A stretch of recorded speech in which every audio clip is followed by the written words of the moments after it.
let's talk about this another quick usage of ka. As you know, ka has many uses, right? This is another one of their ka's many uses. As a prefix, there you go. What was an affix? There you go. If you have ka plus an agent or someone who, let's say, someone who's doing something as like a verb, right? Like someone who's sharing the same action of a verb. So you're doing something and someone else is gonna do that same action as well, or doing it at the same time with you, and you add ka before it, they become an accomplice, or they accompany that person, which is you. They accompany you doing the action, the same action. You'll see. If that was confusing, yeah. So ka plus an action that you're doing, they become an accompaniment, or they accompany you doing the same thing, the same verb.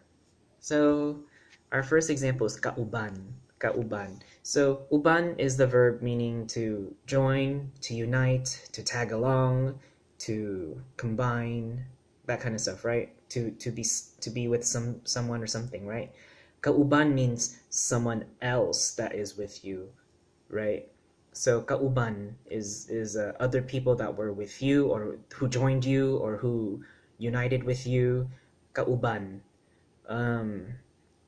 Yeah, kinsa imong kauban. So who came with you? Who went with you? Kinsa imong kauban. Who was with you?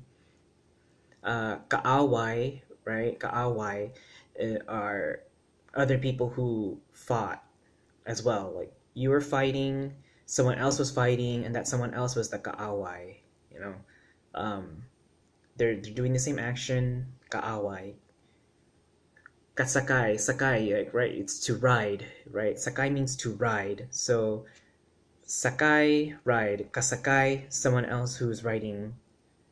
Same with tudlo. Tudlo means teach or to point, right? To teach, point, yeah, whatever. So katudlo, kinsa mong katudlo. Who else was teaching to, right? Who else was teaching with you, I guess, or katudlo.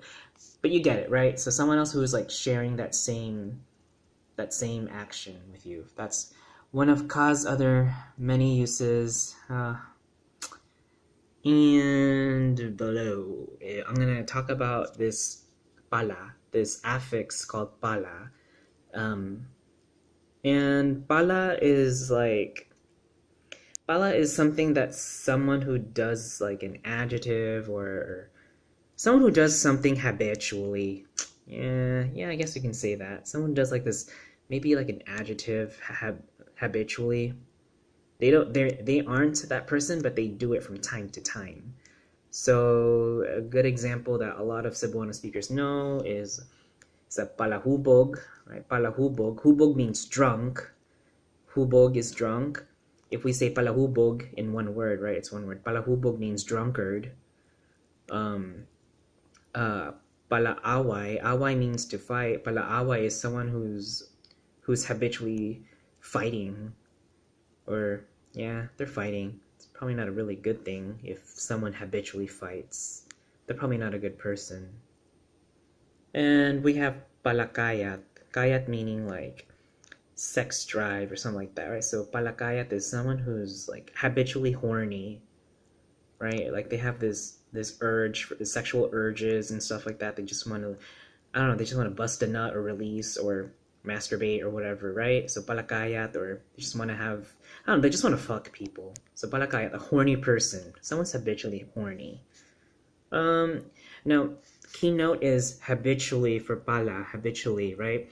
Meaning these people aren't what they aren't permanently, well, I guess they can be permanently those kind of like, you know, a drunkard or a fighter or something like that, right?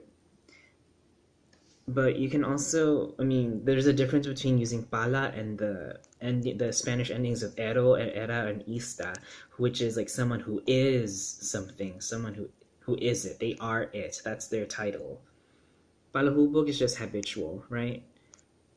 But I can also say, oh, hubogero siya, means like, oh, he is a drunkard. But that's probably for another time.